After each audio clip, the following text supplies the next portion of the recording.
All right. So what we've learned so far, if you're paying attention, is, is that back in 1908, the Bureau of Investigation started investigating sex trafficking. And as you just heard, they still have a big interest in sex trafficking. It's just not how they started. It's kind of ironic how it's ended up, or maybe it's always been that way. There are other organizations, ones with 3 letters, ones with the beginning letter A and the last letter L, that began just like that, as a matter of fact. We've covered that on the show. We've also covered on the show the CIA connections to Frank Lucas, the heroin smuggler, and Frank Lucas's connections to Diddy's dad. And the evidence for that is Frank Lucas and Frank Lucas's son talking about working with Diddy's dad. So his dad worked for the CIA. He's allegedly an FBI informant, not because they got the drop necessarily, because it's a quid pro quo. He provides them information, and he can also conveniently get rid of competitors. Has Puffy in his history ever had some competitors that mysteriously got caught up in some gunfire, and Diddy didn't get hurt, but they died? Because that might be worth reinvestigating at this point with these elucidations on the record. Those favors. Statute of limitations might prevent such things, but that's a very salient Usually point, not in Richard. murder, though. Yeah, that's true. And murder, that's a good point. I mean, where's Tupac these days? Does Yeah. anyone seen him? Biggie Smalls? Anyone seen these Biggie, guys? right? Yeah. The whole dialectic between the East and East Side, West Side rivalry sort of thing going on back Well, in and like, who took the credit for creating 80s, gangster 90s. rap? It wasn't like, it's the Good point. producers. That's a really good point. Yeah. And even Like, like they've actually kind of set up Tupac and Biggie to be like the faces of that. Well, we're seeing a theme tonight of like did Clive honeypotting, setting Davis? people up. Yeah. Well, When did Clive Davis come into the picture? Before or after yeah. these things were going on? Because as we know from his biography, he had a proclivity to get. That's funny because in The Wire they call the politician in Baltimore Clay Davis. Oh, So that's interesting, because synchronicity. I was like, isn't it Larry Craig, the guy who got caught glory holing in Minneapolis? So I had to look it up, because there's so many guys that got caught in Congress like this. Yeah, So that's for sure. he's actually a Thank senator. God they're now And having gay sex on like the Senate floor and shit now or whatever, crazy shit. That's what I mean. Like it's gotten to the yeah, point where they're just doing it on the floor, doing it well, on the according to Larry stand. Craig's history, he would be against that, but also on the table bent. That is With covered. a ball in his mouth and a That strap is around. Yeah. covered right here in this paragraph right here. Uh, on June 11th, 2007, I'll put it in the record. Craig was arrested for indecent behavior in a men's restroom in Minneapolis St. Paul International Airport. He pleaded guilty to a charge of disorderly conduct in August 2007 and paid $575 for that hand job. I'm sorry, in court fees and fines. The arrest remained unknown to the public until the Washington, D.C. based newspaper Roll Call. It's interesting. Disclosed it in an article. I'm going to show you why it's interesting in a second. Disclosed it in an article drawing widespread public attention. So Roll Call and Congressional Quarterly are owned by who, Tony?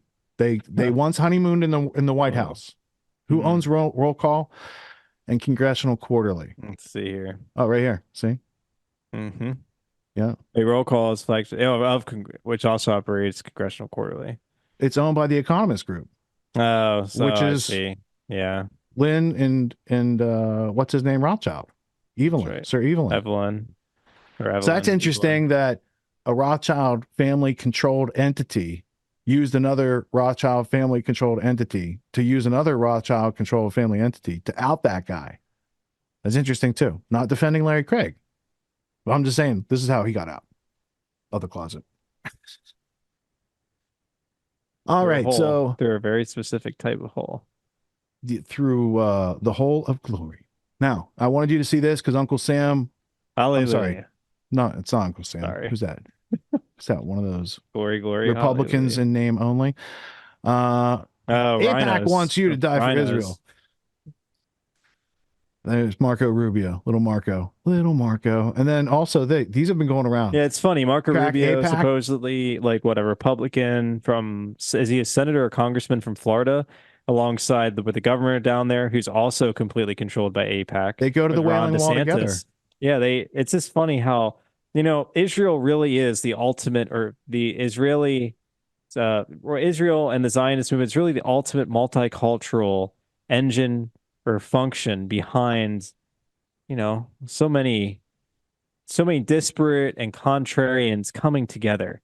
Yes. former enemies, you know, Now uh, you could finding ways to come together on common ground at a time that's so divisive and derisive and subjective and dubious, where we don't have a good grounding understanding philosophically anymore of what constitutes reality and how we understand truth.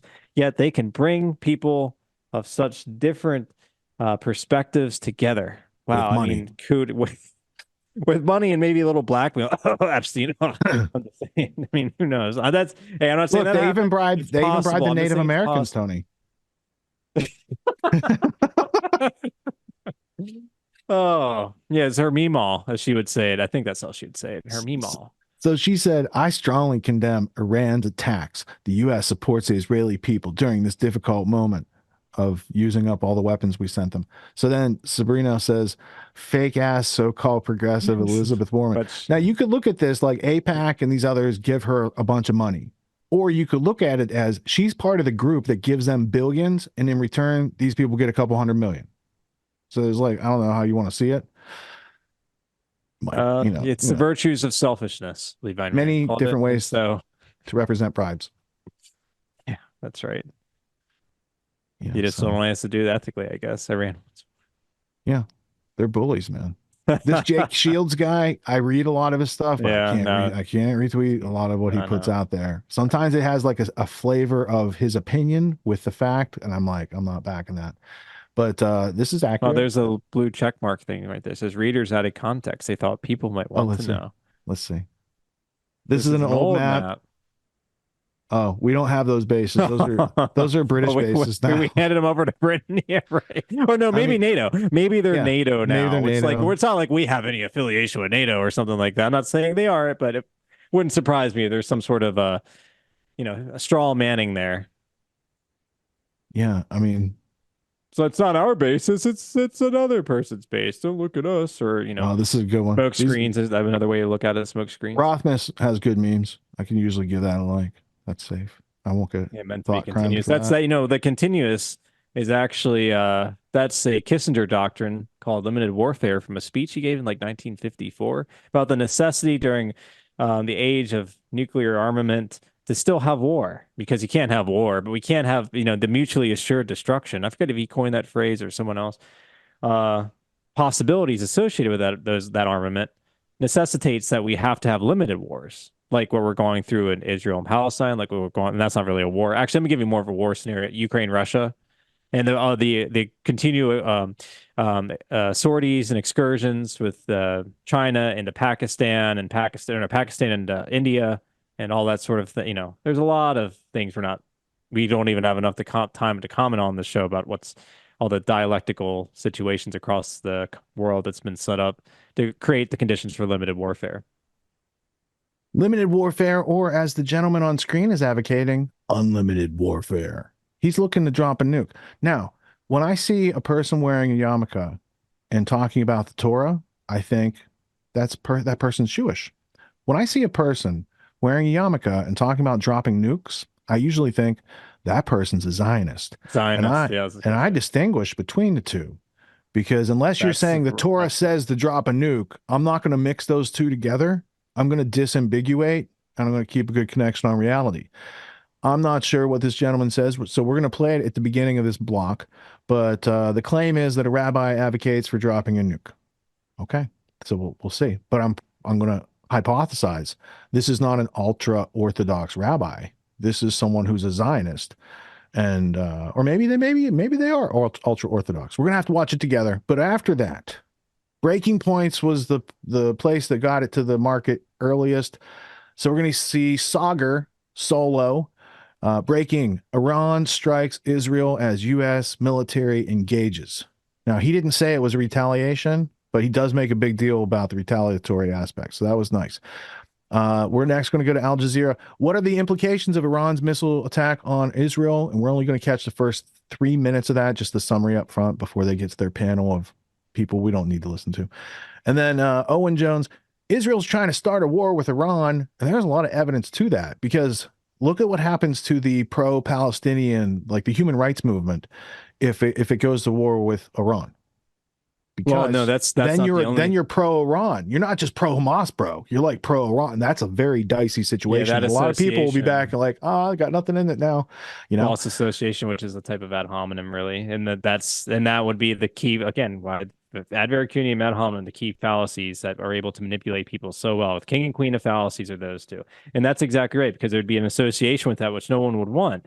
And it's not only that, but then it also necessitates that either NATO or NATO forces, so multiple European, potentially Ukraine and the United States, would all get involved in some way, providing more material aid, not just bombs and munitions and aircraft and that sort of thing. We're talking about like people, like, sending in either special forces or straight up, armed forces, many branches of the armed forces into those regions, which would pretty much escalate into World War III. Now, how did World War I and World War II kind of start? It was like these kind of periodic escalations that kind of ramped it up and gained speed and momentum. And next thing you know, it cascaded into what the history books now just denote, well, 1936, you have the annexation, or 1938, you have another annexation by Hitler, and then all of a sudden he invades Poland. Well, they don't tell you about the pogroms in Poland, but still he invades Poland, and then that set off in a whole host of, he also annexed Alsace-Lorraine. He did a whole bunch of annexations and treaties, and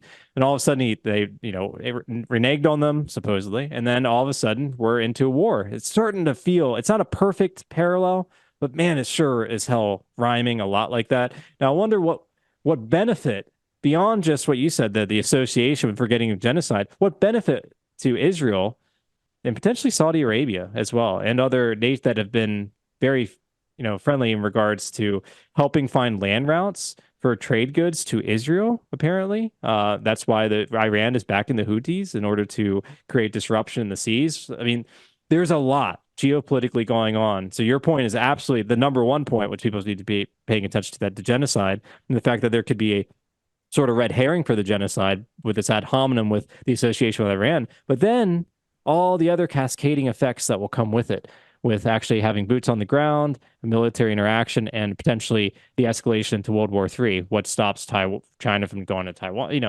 What stops Ukraine and Russia? It could all cascade into a larger global conflict, and it's rhyming eerily well with what happened both in the 1910s and also in the late 1930s.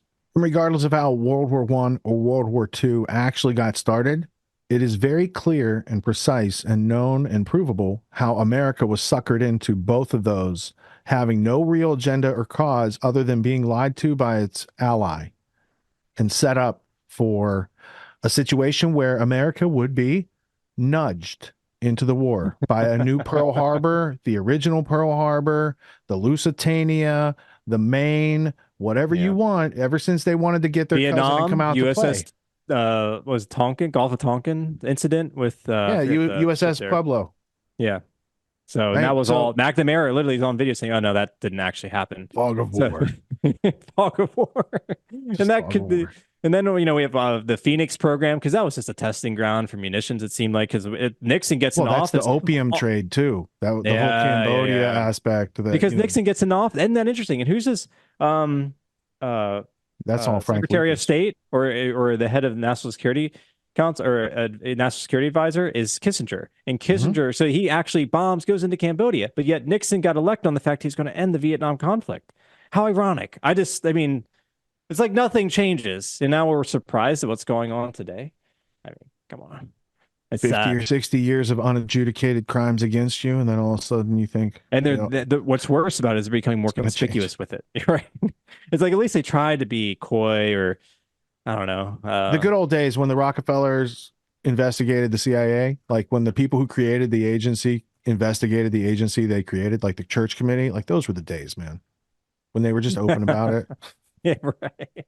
Yeah, the Church Committee, the Reese Committee with the tax exempt foundations.